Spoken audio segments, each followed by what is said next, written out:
I'm your host, Rob Carbone. This is BD4. Barrett, some shake and bake, gets a three. Tantalizing the crowd. Oh, hang on to the roof. Goodbye. Anthony for three. Bang! That one goes down. Gotta put four fingers up when Torres comes to the plate. The wall. See ya. See ya. Out here, the pistol comes under. Got it. Yankees win. All right, we're good. What's up, everybody? What's going on? Sorry, we just tried to start this thing about 10 minutes ago. Had some technical difficulties. We're up. We're ready to go. Hope you guys are enjoying your day. As you are listening to this, it is most likely August 13th, the Thursday of the Field of Dreams game for the New York Yankees later tonight. So that's going to be fun. Looking forward to that. As I'm recording, it's Wednesday, August 12th. I'm sorry, Thursday, August 12th is when you are listening to this. As I'm recording, it is Wednesday, August 11th.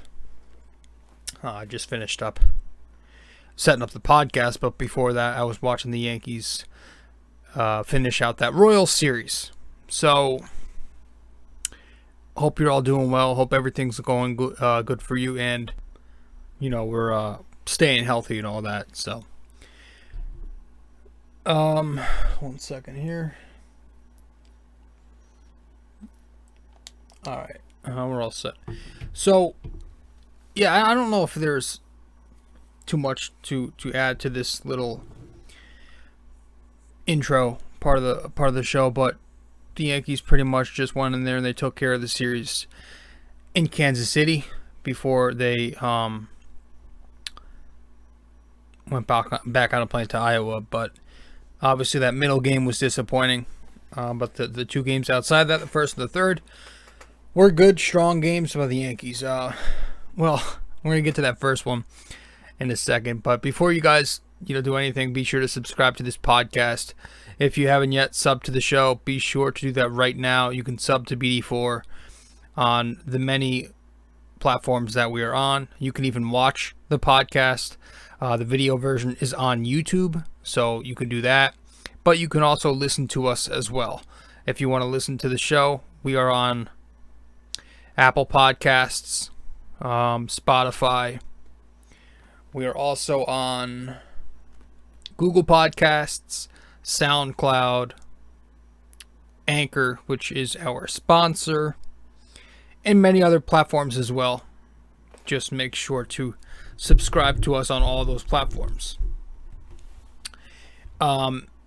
We do Yankees episodes every series, and then once the Knicks start their season up, we're going to be doing Knicks episodes the usual time as well, every 2 games.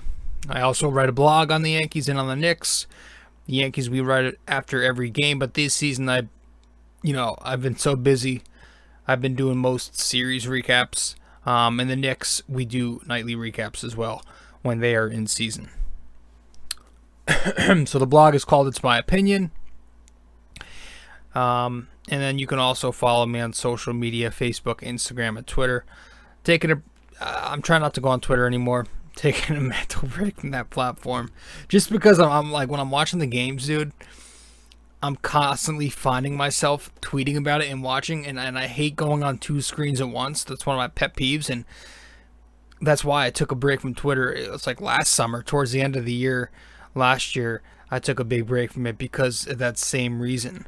That was one of the reasons, and it's just so, like, it makes your mind race. It's not good for my ADD, so I'm off of there for hopefully forever, but you can still follow me on there. I'm just taking a long break. Maybe I'll come back eventually. Who knows? But plenty active on Instagram. That's usually where you're going to see me most. So Facebook, Instagram, and Twitter, the podcast, and the blog. All that information I just mentioned to you can find on one website. Simple and easy. Go to my Linktree. linktr.ee/rjcarbone. All right, that will take you to my Linktree. And thank you for stopping by. I know it's late as I'm recording, so technically as I'm recording it is Thursday the 13th, or I keep saying the 13th, Thursday the 12th, but I just had a a long day. You know, I had work in the morning. Can't even fucking talk right now. I had work in the morning to the afternoon. Then I had to come home and do some assignments. Find out that I missed a deadline that I had no idea about. But professor's nice enough to give me a little leeway. Finished that. That's all in the books. Finals week is coming up. That's next week. And then once that's all over with, I got to figure out my schedule for the fall semester. Then I got to, you know, tweak my work schedule because of that. So I got a lot going on right now, man. And it sucks, but hopefully I can get back on campus. As for college, college is you know, you always get people asking you how's school, like family members that you don't see and relatives. And like usually people will give the bullshit, oh, it's great, yada yada, I'm majoring in this. When people ask me, I'm going to be straight up. Like, I'm tired of just saying, oh, it's great. That shit sucks. Especially now. Like, not that I'm doing poorly. I'm doing very well now. I'm about to graduate and get my, you know, worthless associates in communication arts. But the part that bothers me about school is how crazy the world is and how lonely I feel as a college student who doesn't exactly share the same views as the majority of my generation does. And I'm a little older. I'm 26 years old. So most students on campus where I go are, you know, a little younger than that because they took school serious out the gate, unlike me. But I just, it's difficult because the students are constantly talking about shit. The professors are kind of preaching this shit. And I think we all know what I'm talking about. You know, the societal issues and political issues and how school systems, or which direction a lot of school systems lean. And I'm not calling anybody out. I love my professors. They're great. But sometimes it gets a little bit much. And maybe it's more the students. Maybe it's more the agenda that these professors are given. But it's tough sometimes for me to sit there and have to hear this shit as somebody who doesn't exactly share the same views as my generation does. But, so hopefully that's why I'm like, that's probably why I'm doing so well, is because I want to get the hell out of there and get out of there as soon as I can.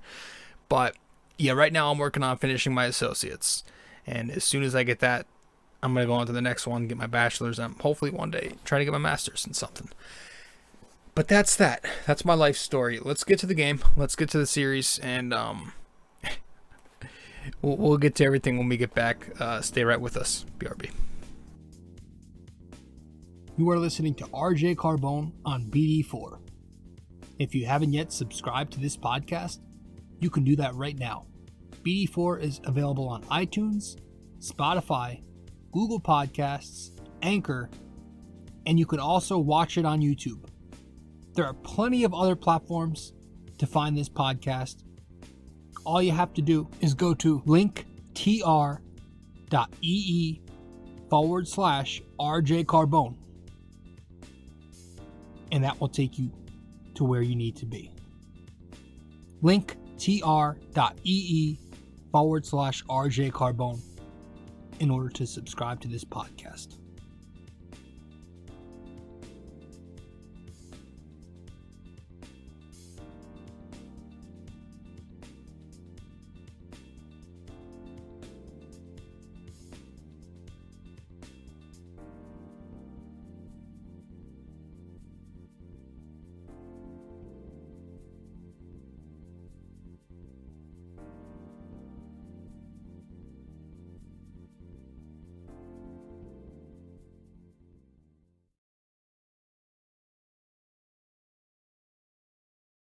And, you know, the COVID thing keeps on coming. Every single day you look up and it's another guy. Today, I didn't even know there was one until I was listening to another podcast, and they said that, what's his fucking name? Clay Holmes is the latest Yankee to be put on that list. So he's become a bigger piece of this bullpen lately since they acquired him, and he's now on the COVID DL. So add him to the list. Obviously, before the series began, we had gotten the news about Gleyber Torres heading to the DL because of a thumb sprain. when he was running to second base on that steal. So the injuries keep coming. Slash the guys with the virus. I don't know how many guys it's up to now, but it's a lot. Hopefully they all recover quickly and safely. But aside from that, the overall outlook on this team right now is positive. You have to be proud of the way the Yankees are playing. They're on a long winning stretch. And again, it's not just since the deadline either. You can go a little further back. Their last 31 games, I think only Tampa has a better winning percentage. But the Yankees are 21-10, I believe, in the last 31 games. Excuse me. So they're playing good, and hopefully it continues. I don't know what else to add to that, but it's tough because this Field of Dreams series we've got coming up, you would have loved to see some of these guys perform in it. Would have been nice to see Garrett Cole pitch there, or Anthony Rizzo return back to Chicago,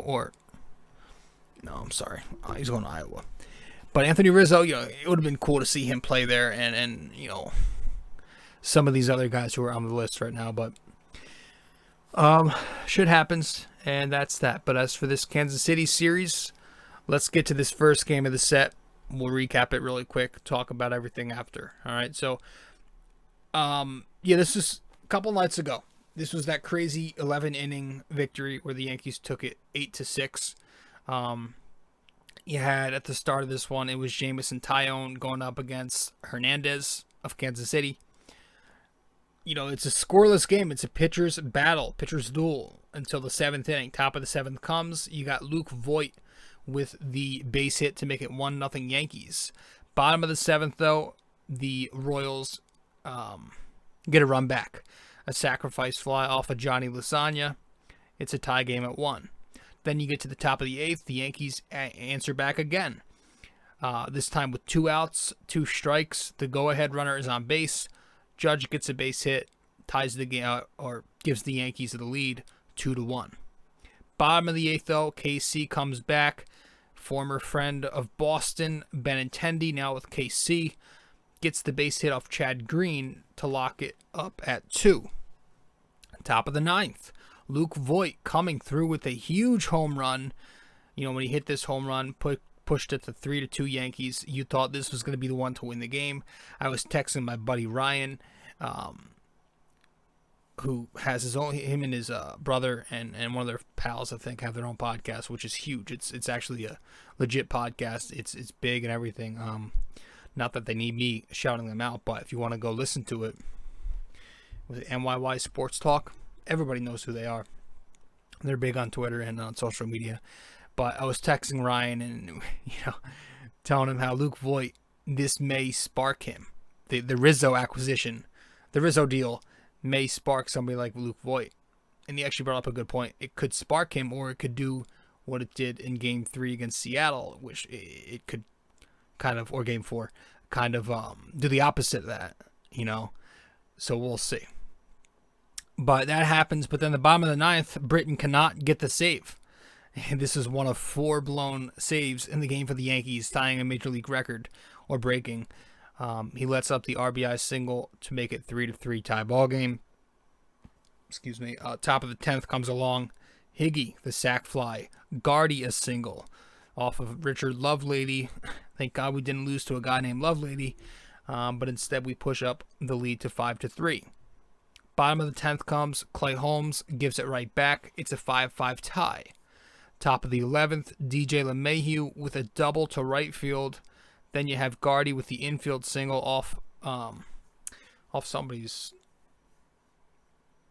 was it their leg or their face? Don't remember, man. It was a few days ago. But that's a base hit. Scores a run. 8-5 Yankees after 11.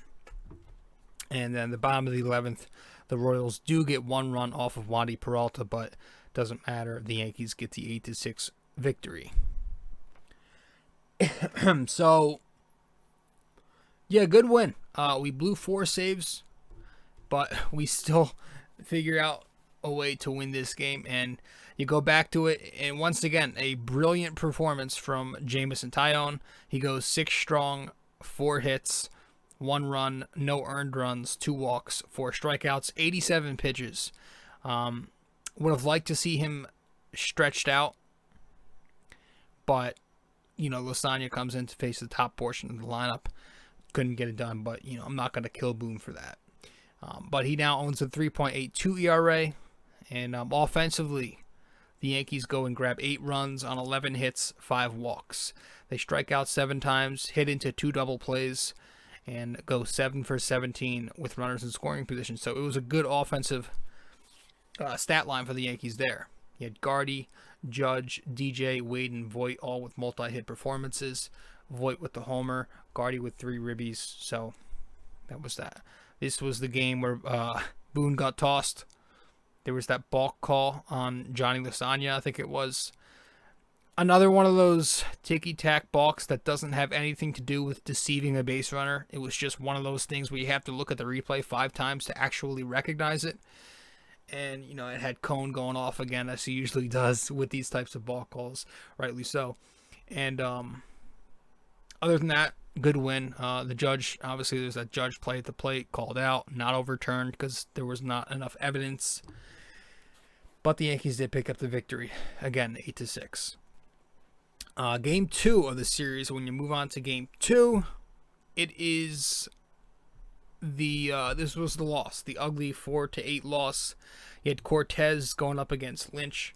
Bottom of the first, Cortez gets hit with a Perez bomb, 2-0 KC Royals. Top of the third comes, we score on a wild pitch again, because what else do we do? It's 2-1 Royals, leads cut in half. But then the fourth comes, top of the fourth. Higgy, a big 2-run blast. This was, I was at my sister's place watching the game here. This happened right before we left to go out to dinner. It was her birthday.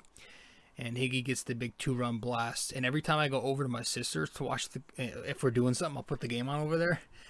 And it's always Higgy hitting a home run every time I go over to her apartment. It's crazy. When he was hot earlier in the year, and he was one of the top 2, maybe the leader in home runs on the Yankees at the time.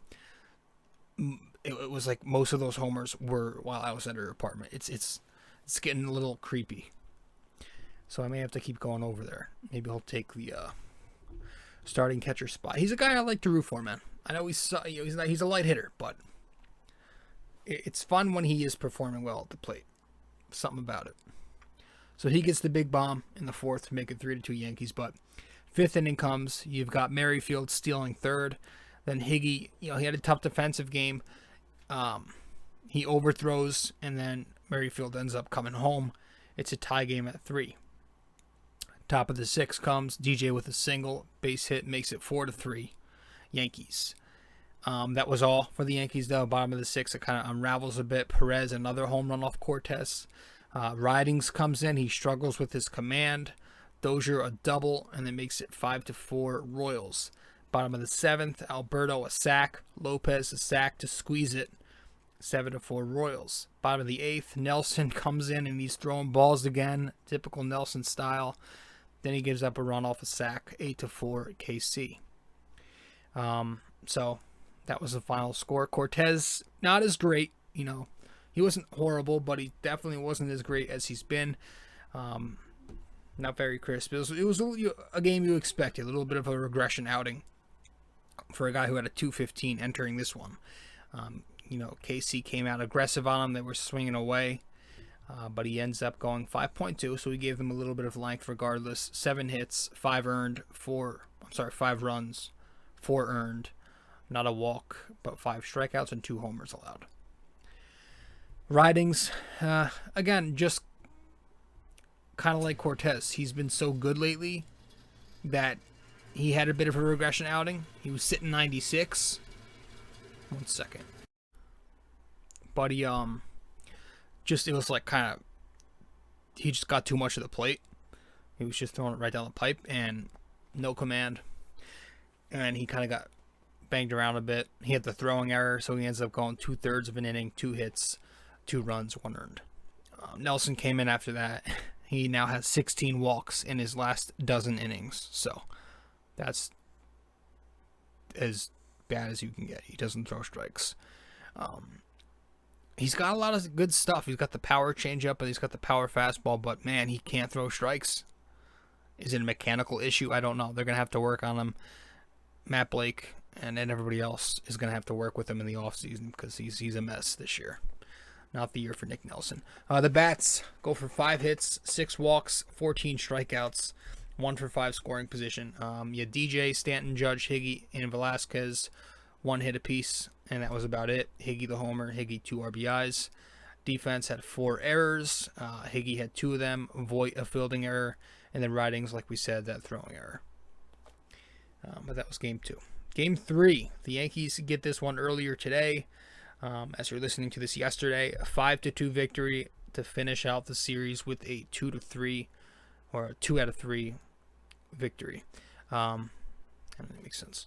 Bullpen game, pretty much for the Yankees. Litke opens up, and then they just go a bunch of guys out of the pen. Top of the first, Voit, 2 RBI single. Then you have Odor getting an RBI base hit as well. 3-0 Yankees before you look up. But the bottom of the first, Perez gets a ground ball out, brings in a run 3-1. Top of the fourth, DJ and Judge base hits to score runs. It's 5-1 Yankees. Bottom of the fifth, off of Joely Rodriguez, 5-2. But the Yankees end up winning regardless. And another good win. 5 runs on 12 hits, 4 walks, and 7 strikeouts, 2 double plays, 4 for 11 in scoring position. You had LeMahieu, Aaron Judge, Odor, and Wade, 2 hits apiece. Nobody homered, but Voit did have 2 RBIs.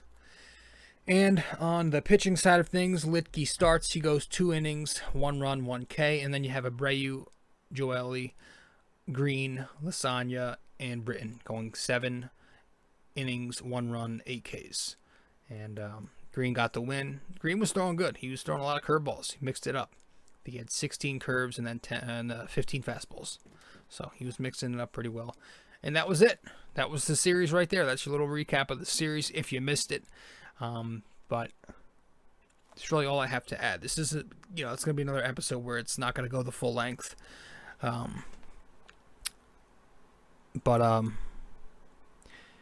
Sorry, man. I just don't have the motivation to go the full hour anymore.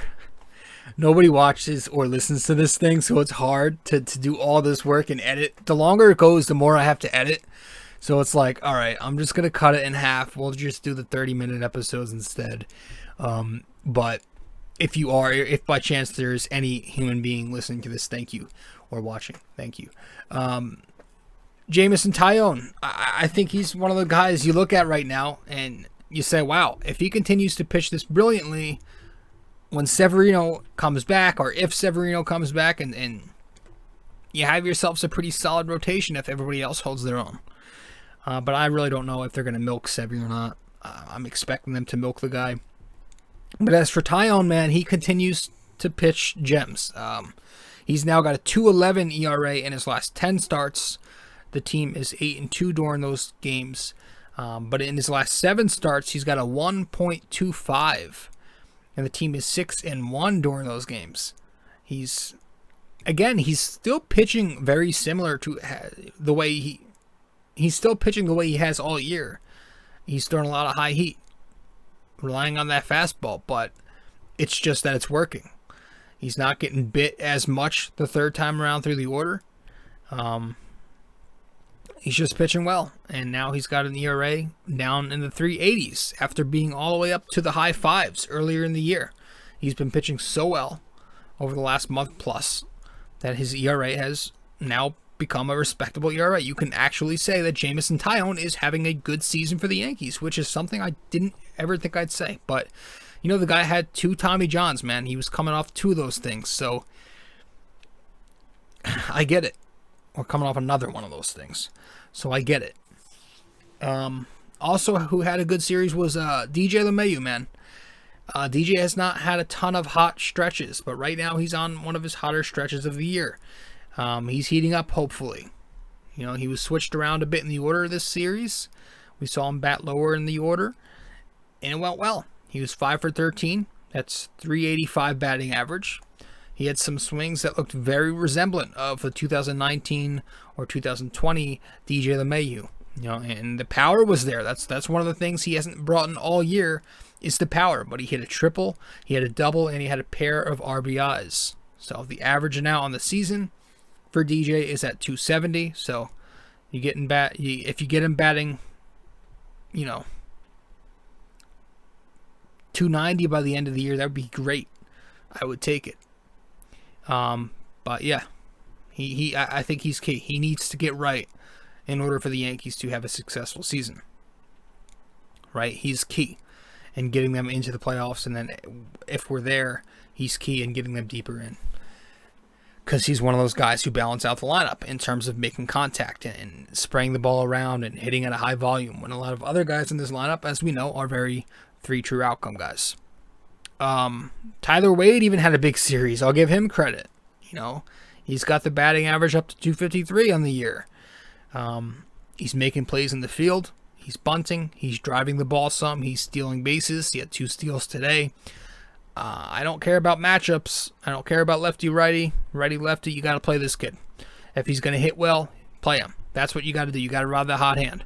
Ride the hot hand until Torres gets back. Torres comes back. Then you say goodbye to Wade. Brett Gardner's hitting well. He's got a 5-game hit streak where he's 6 for 17, 353 during the streak. Aaron Judge remaining consistent. He's had a good series. He's continuing to hit the ball well as he's done all year. Luke Voit looked good. 4 ribbies, 3 hits, a homer, a walk in the series. And a lot of guys look good. Kind of a quiet series for Stanton. Joey Gallo continues to suck. 1 for 10 this series with 3 walks, 4 strikeouts. Listen, this is who he's going to be. He'll get hot eventually. But when he's not hot, it's going to look very bad. And that's kind of why I'm not the biggest fan of this acquisition. I know we didn't give up anything. We gave up a bag of peanuts and some pennies. But in terms of helping the Yankees on the field become a World Series product, I don't know that Joey Gallo is my favorite idea. But, okay. He's here. Overall, man, yeah, the Yankees are now 63-51. They have a .553 winning percentage, putting them 6 games back from the American League East Division and 2 games behind Boston for the wild card. And that's it. To Iowa we go from here. We go to the Field of Dreams to play the Chicago Sox Thursday, Saturday, and Sunday. So there's a day off in between there. But that's it, guys. I just hope that we continue to win. I like the way they're playing right now. They seem to be playing a brand of baseball that is watchable and it's more exciting. I've just been so tired, so maybe that has to do with my lack of motivation lately. A lot going on, again, I know I've been absent in the blog, but not that anybody reads along with it. But I'm going to try to get back to that as soon as I can.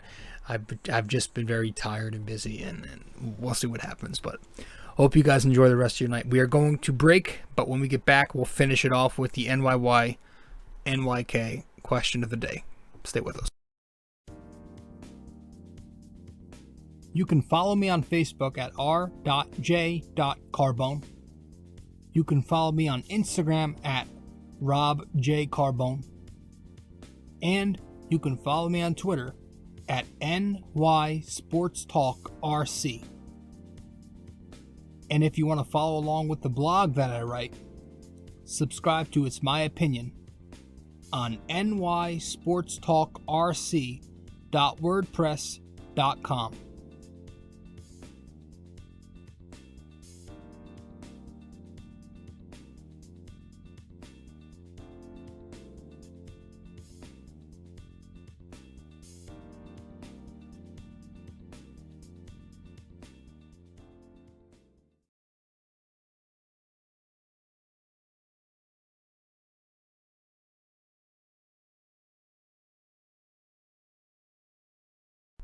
It's been a bit since I've watched Field of Dreams. I want to say about a year ago.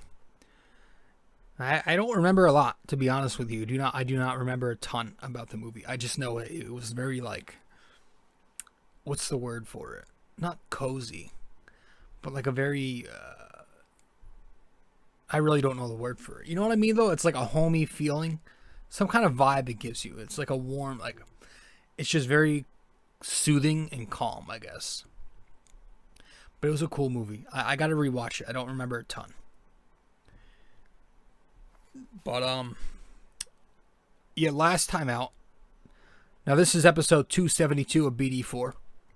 Episode 272 of the podcast. But in episode 271, our NYK question of the day was, what year did Derek Jeter win his first World Series MVP? And the answer to that question is 2000. That's when he won his first and only, I think, World Series MVP. Now, this episode, 272, our NYK question of the day, kind of has a little bit to do, kind of piggybacking off this.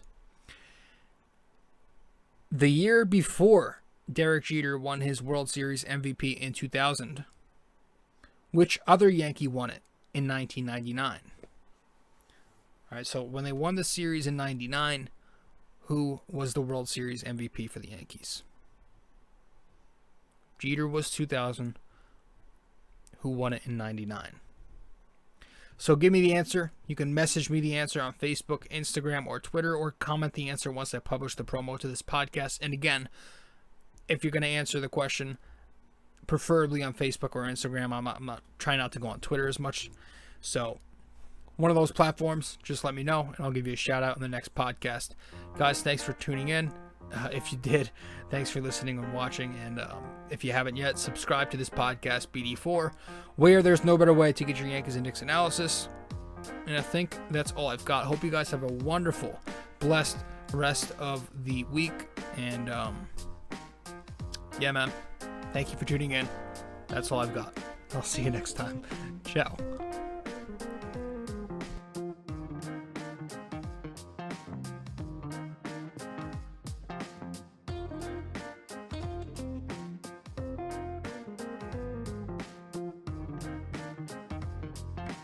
This episode is brought to you by Anchor, podcasting made easy.